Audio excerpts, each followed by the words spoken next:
Hi, and welcome to FRA's Roundtable Insight. This is Richard Bernoulli. Today is January 24th. We have Judd Hirschberg back on the program show. Judd is president at White Wave Trading, a trading company and our partner for trading research consulting services at Cedar Gold. He has run proprietary trading groups, over 45 years of trading experience, and develop some awesome indicators and a repeatable process-based approach for trading the financial markets. Prior podcasts with Judd have focused on his approach and methodology, and also updates on the financial markets. And today we'd like to understand what Judd is currently seeing in the financial markets across the asset classes and jurisdictions and his outlook for this year. Welcome, Judd. Thank you, Richard. It's a pleasure to be back. And I'd just like to start off by saying that, your podcasts over the last 6 months have been amazing with your guests and some incredible ideas and the moves, their recommendations and their vision. The moves have been substantial, 25, 30% in some instruments. Well, that's great. Yeah. Thank you very much also for the compliment. So I was thinking maybe we begin with your views overall, maybe on the equity markets. We can start there, wherever you'd like to start. Okay. Well, let's just go back and revisit where we left off on our last podcast. Do you see the euro on your screen and the 30-year bonds? Yes. Okay. So part of my process is price and events and price. Our last podcast, I was looking for 96.60 in the euro. I was looking at for 103.85 in the British pounds. Mm-hmm.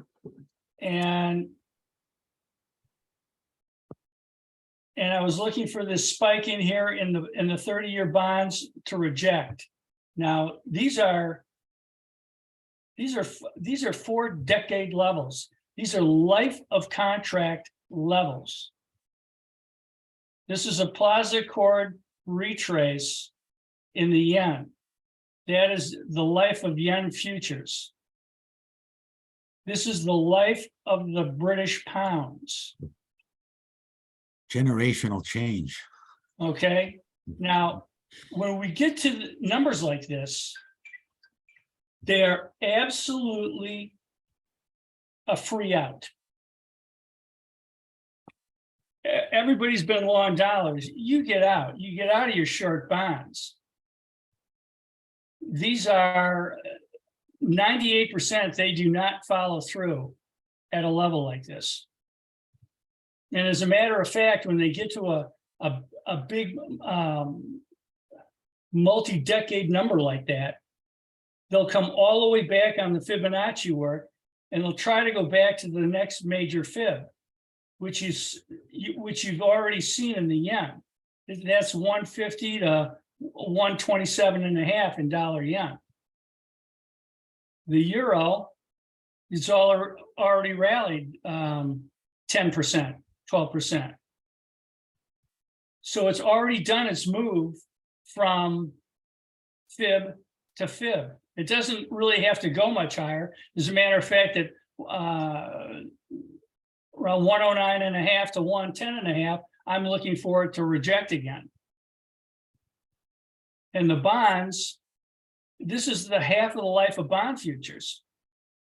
And I use the futures because the yield charts don't line up quite as well as this does. But when you get all the major currencies and the major bond market in the world all doing the same thing at the same time, at the same moment in time, there's a huge sea change happening. And we've seen it. And these are the type of long-term work that I like to follow. I know Ira follows it.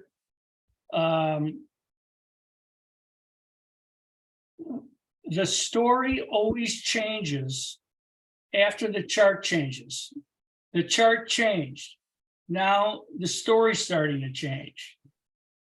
So what's the lagging indicator are the fundamentals, because they're basically what I think is unknown. The price is known. The fundamentals, or the real fundamentals, aren't all the time, because the numbers are lagging.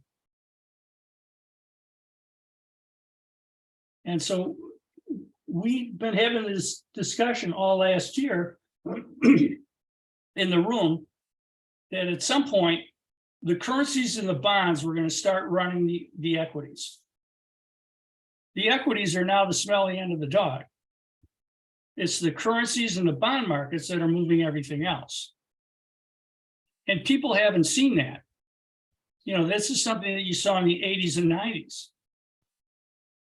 You know, people that are new to trading have no concept of this. And they've never seen the volatility in the currency markets. And today was just one more day where, you know, the dollar went up as the bonds went down. And as soon as the bonds found some footing and went the other way, everything turned around and went the other way with it. So the algos are all in tune with it right now. Yep.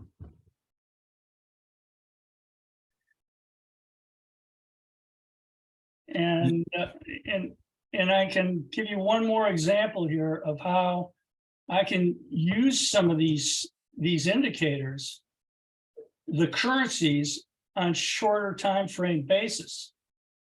Last week,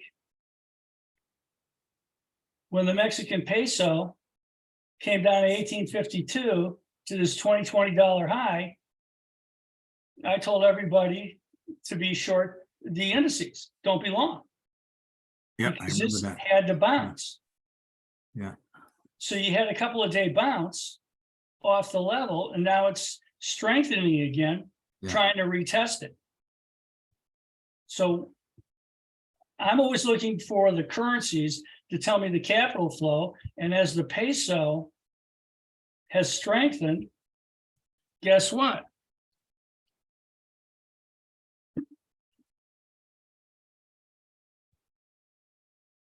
So is the Mexican stock market. Yeah. So I always have an eye on the currencies and the bond markets. And would you say the Mexico currency and market are also sort of indicators in the emerging market space? Like, could you look at other emerging markets as well? I think that's all part of, yeah, I can go through them right now. I mean, it's all part of that relative value trade between the US and all the emerging markets. And I mean, Louis Gabb's been all over it, Faber, all your guests. That's all they've been talking about for the last 5-6 months. Yeah, Caroline Miller also, yeah. Oh yeah, all of them, Caroline Miller. I mean, they've been so on top of this, and you really have to pay attention to what they're saying and have the ability to see these markets. Okay, so here we can go through them one at a time, because I lined them all up here. And we'll just kind of go through them. This is long the spies, short. What is it? EWM is Malaysia. Yeah. So Malaysia has been, since November, has been doing nothing but gaining on the US. So it's got room to come down to, you know, the spread's got more room. Just to get to basically halfway back for the last 2 years. And most of the swings that people are going to be looking at are the 2020 low to the 2022 high.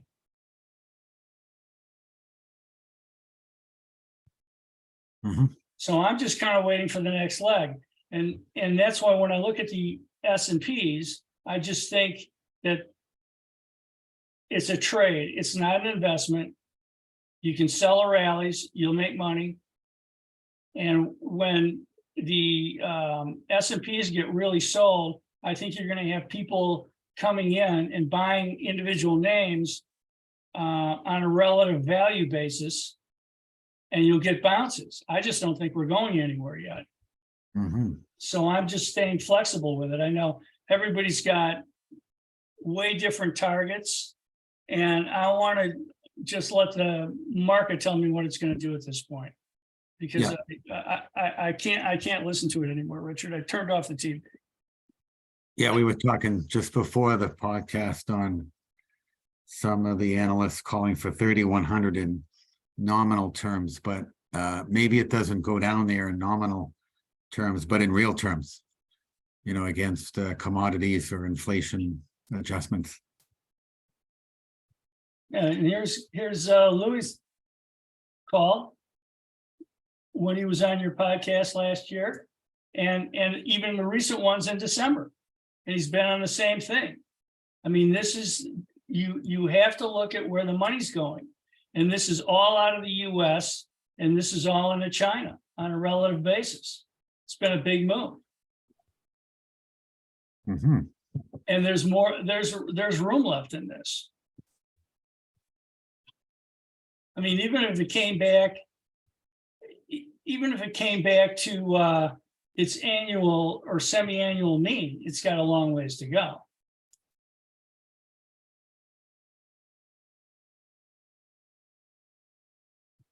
Yeah. When you get something like this going,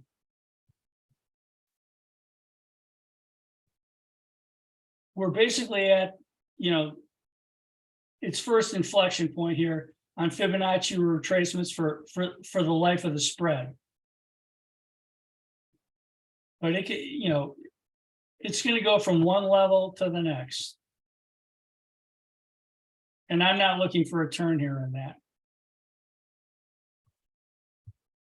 And here is, let's go look at the S&Ps versus Hong Kong.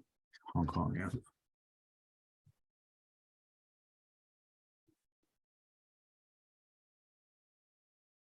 So there's monthly, quarterly, still has room.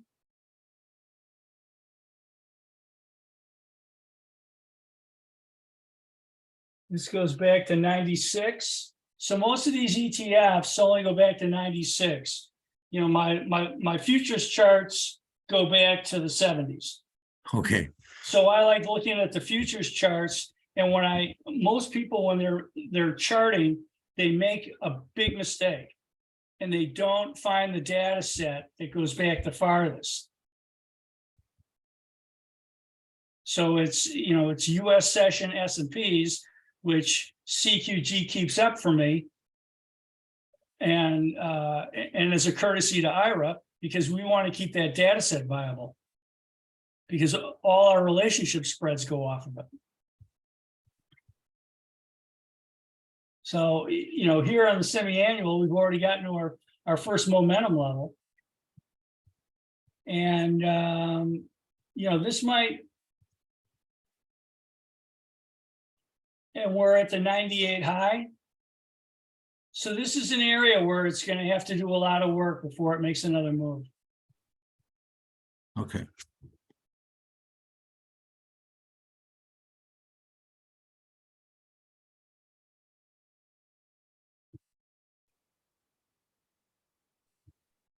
And this is US versus Mexico. And Mexico's still gaining. And that's why I've been following the peso closely, because this is, as the peso has been strengthening, that money's been going in the Mexican stocks. Yeah. So what's his low? All right. So here, let's just take this. Let's take a quick look at this. This is here. This is a couple of decades. This has got farther to go. It's not going to stop in here.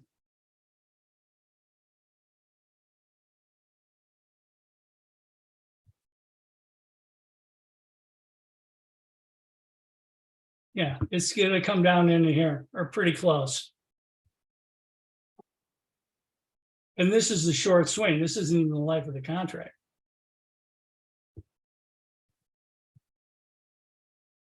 And you'll notice that I'm only doing these Fibonacci retracements on very, very long time frames. Yes. And the important number here is going to be right here, right at the half. Send that to myself. Because this is gonna be a wall right here. For Yeah. two reasons. One, it's the opening range Back there. of the contract, Yeah. matching Fibonacci a half of the last 2 decades. So that'll be a place to take off the entire trade Hmm. and look for a bounce all the way, a bounce coming back up. Yeah. That's going to be a free out right there, anywhere in there. Yeah.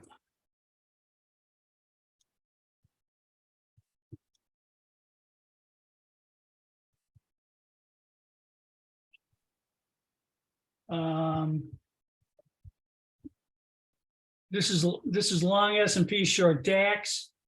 So the S&Ps have just started. This is a daily this week, showing some life against the DAX.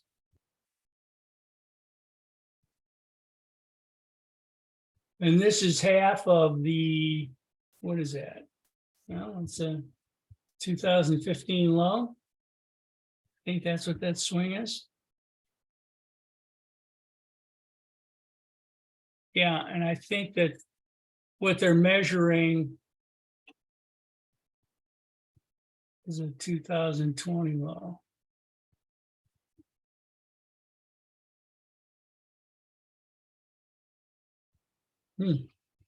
Not sure which one.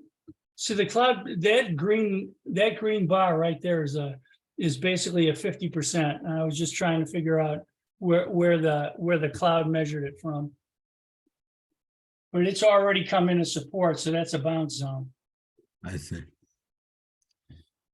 Let's just take a look at the longer time frames. And you look at a longer time frame, I mean, there's more room.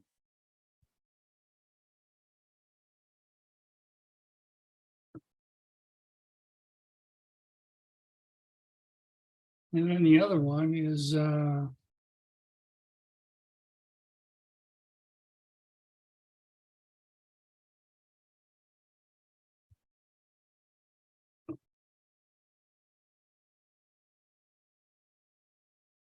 Yeah, Europe was pointed out by Louis Vincent Gave, especially in connection with like European industrial and engineering firms, together with Japanese industrial engineering firms working on China projects. here we go. And this is S&Ps against the FTSE. So I just wanted to see what that looked like. So the only one worse than us is England.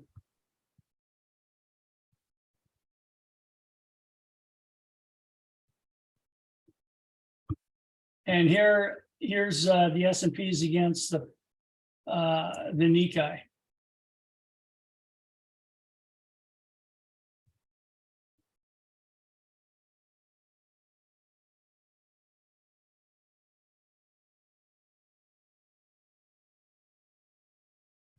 And the Nikkei, I believe, should probably come back down. It looks like it wants to strengthen against the S&Ps a little bit more. But this is a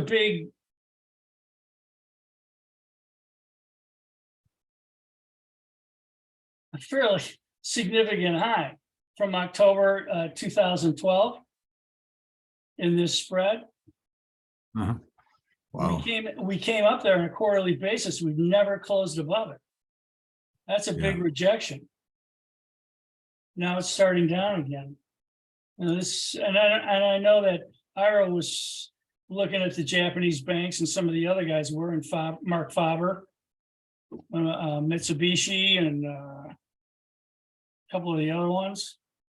And they're all doing really well. Yeah.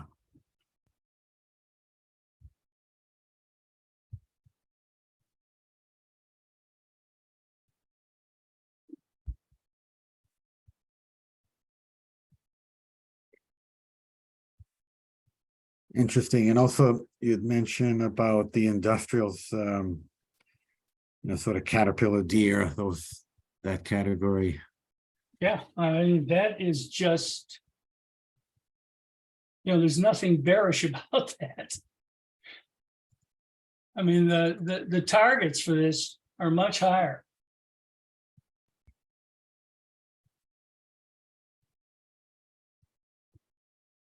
You're looking at basically just over 300 in Caterpillar for this swing up. And you're and you need closes back under 247 to negate that target, or at least negate it in the short term. Deere's not really getting there, but in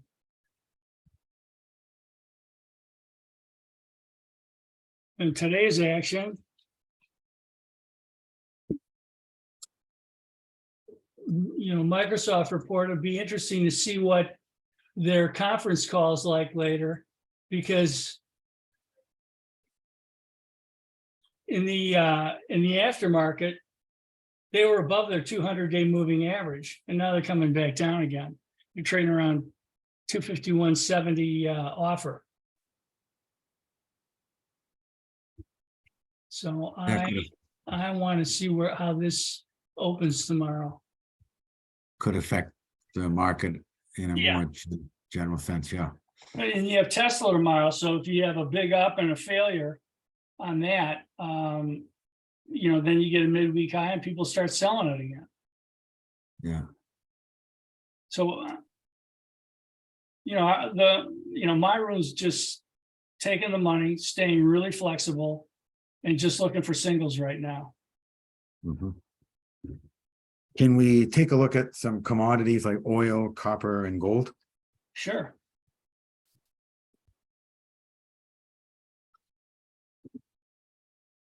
All right, let me, well, let's just stay on this page.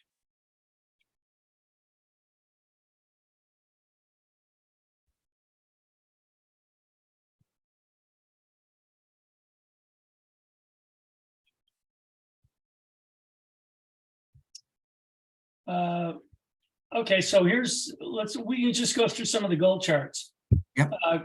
This is gold denominated in dollar yen, and it's hit its first extensions here, and technically it needs higher to get going, and that technical number is 19. It needs a good weekly close over 1942. Mm-hmm. And then this can start again. And this is not a long time frame projection. This is just a short swing in gold, dollar, yen. So every time we look at a commodity, we'll look and see how it's denominated. Here, this is gold in yuan.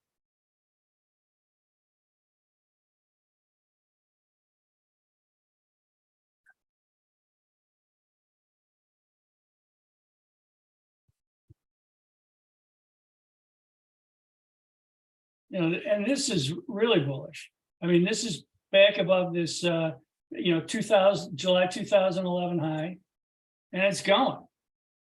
Uh-huh. There's the 88 low where it broke out from.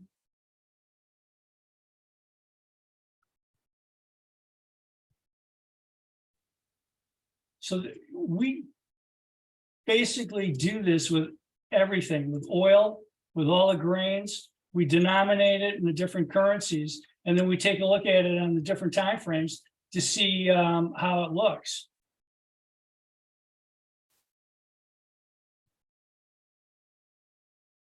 Here's gold and euro.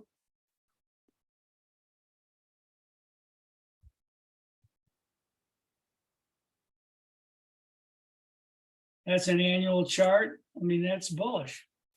Yep. You know, it's held up nice on the quarterly. And as long as gold stays above 1900, I'm looking for higher at this point. And I'll show you why off my long-term point and figure in a minute. I don't think it's going to break down, but you still have seasonality working for you for a little bit. Few more weeks. Here's crude and yuan. So you can see that there's less demand right now for crude basis, the yuan.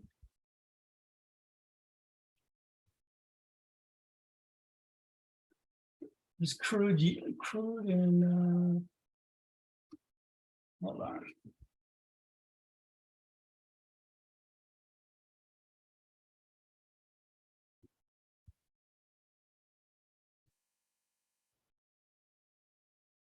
Well, if I could type, we'd be in good shape.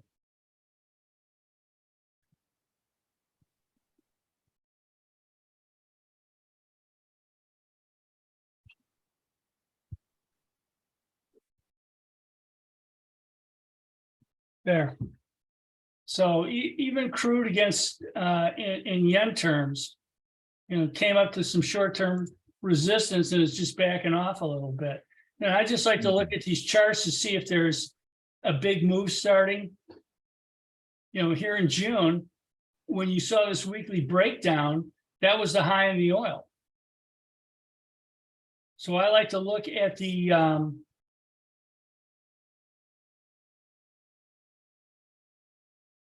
you know, I like to look at denominated in other currencies for confirmation. Yeah. That the straight oil is breaking down, and there's the same chart.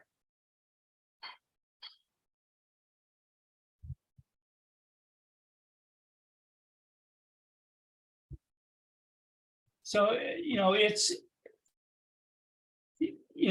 a really great exercise to kind of focus yourself on what the capital flow is doing. And right now, here, copper against the bonds.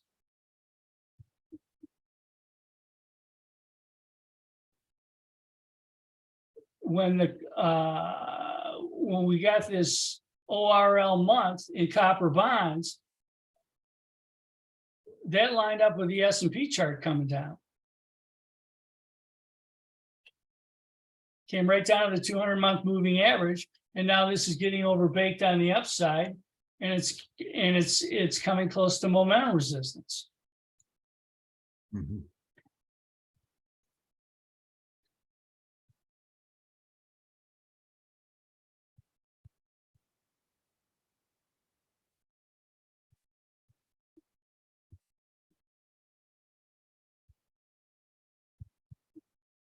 And I do this, we do the same thing in the grains.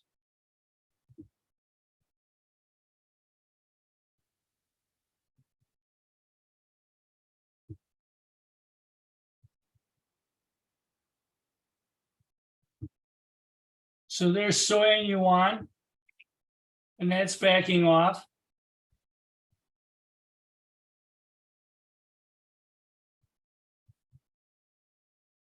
I need the soybeans.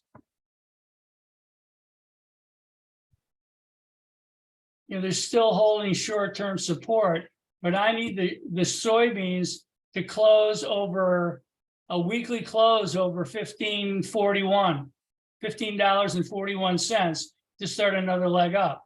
Now we're into some support, but the grains are funny in that you have to look at an active daily continuation, which is the high volume front month, which doesn't look all that great. You can come down more. You have to take a look at the straight March contract, and you have to look at a daily continuation, and you can see where it spiked it last Wednesday. And that's when I wrote the piece that I was monitoring this for a breakout. Now, typically when you get this move, an ORH at the top of a move versus the bottom of a move, they generally don't work. So, you know, they took them up on the, I think there was a crop report that day. And then they just rolled over and came back down. But you needed a close over there to confirm that, and you did not get it. So there's soy and yuan. You can see that you're not getting any Chinese buying, looking at that chart.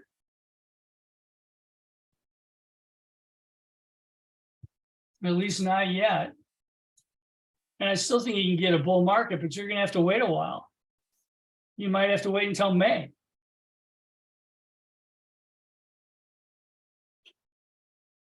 Corn and yuan. See, let that see if that wants to populate for us. There's the wheat. And the wheat doesn't act very well. So you're not, all this shows you it's a relative strength chart, and you're not seeing the demand out of China presently in the chart. Yeah. That's all it's telling you. Now here, you know, here are the beans in real. That's rolling over too.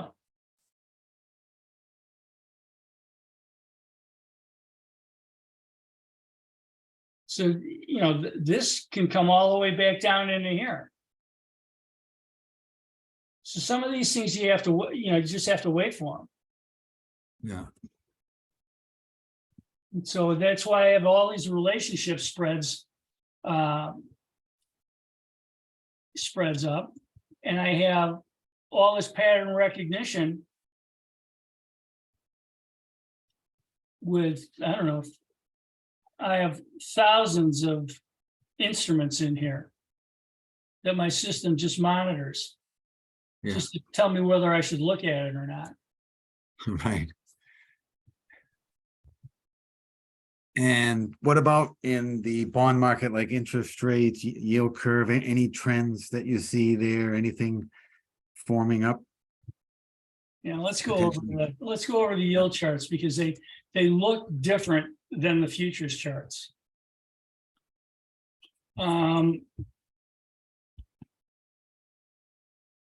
What I've been focused on right here, this is the I was looking at the short end of the curve, which is the 2s and the 5s. And I just think they're stuck. The 30s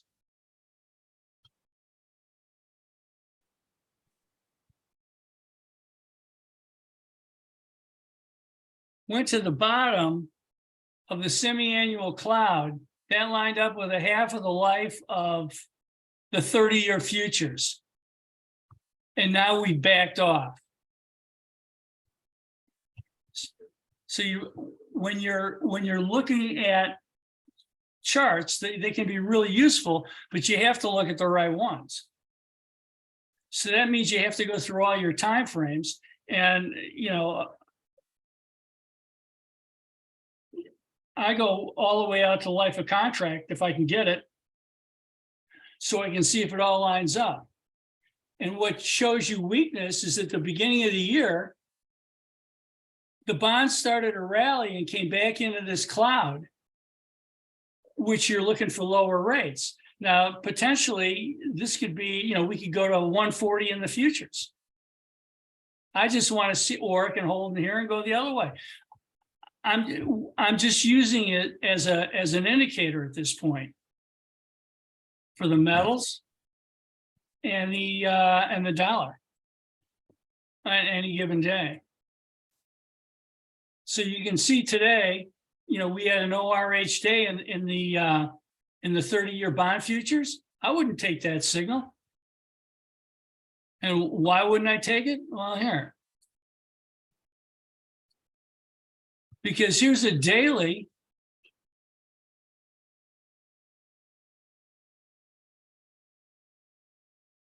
In the yield. And that doesn't tell me anything. Mhm. That tells me that, you got a chance you could follow through a little bit. It could just as easily come right back up.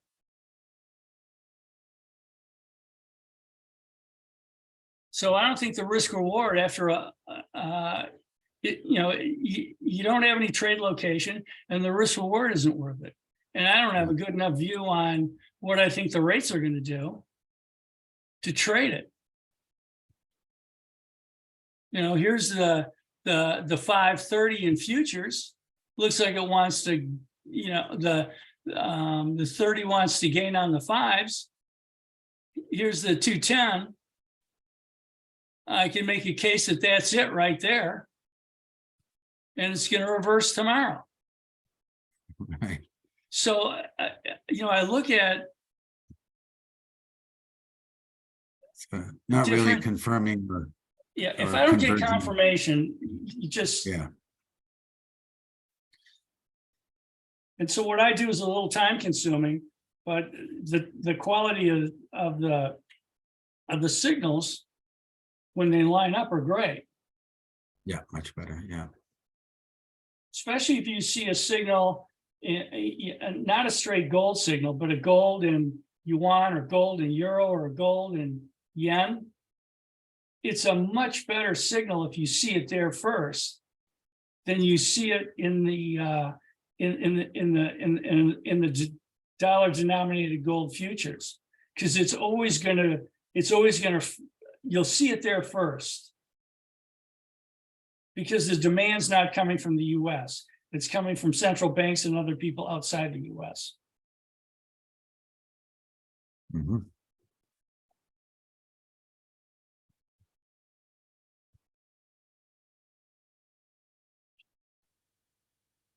Great. Any final thoughts or other observations? I just think that you're prudent to take your money this year and not get opinionated, because I think that the story is going to continually evolve and continually change. And, Yeah. Somebody's always going to know more than you. And, it's just like the other last week when the Davos crowd basically said, oh, no recession. Okay, so we rally 160, 60, 70 points in the S&Ps. Okay. Yeah. Yeah. And next week, the week after, it can be totally different. So Yeah. I'm just going to look at price. And I think that's the most important thing right now. If you don't have any risk management, you don't know where you're wrong, don't do it. Yeah. Great. And could you put back your contact details? How can our listeners and viewers learn more about your work and get in contact? Can you see that, Richard? Not yet. No.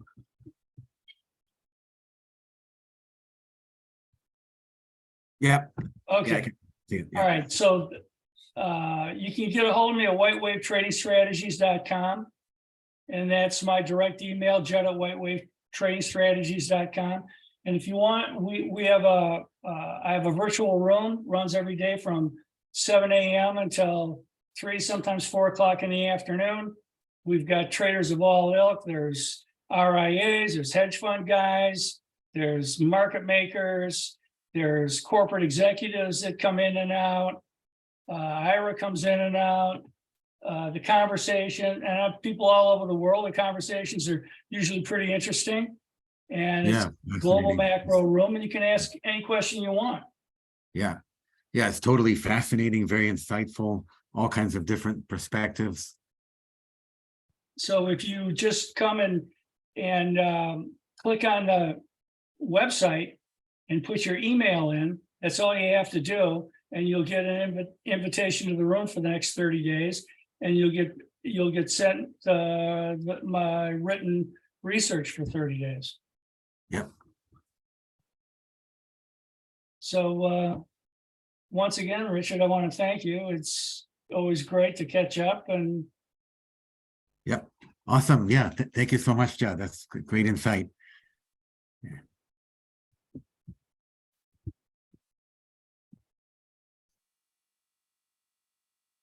And yeah, so we'll do it another time for more insight as in the coming months for your views on the financial markets. Thank you so as much. the world turns. Okay. Yeah. Yeah, exactly. Thanks.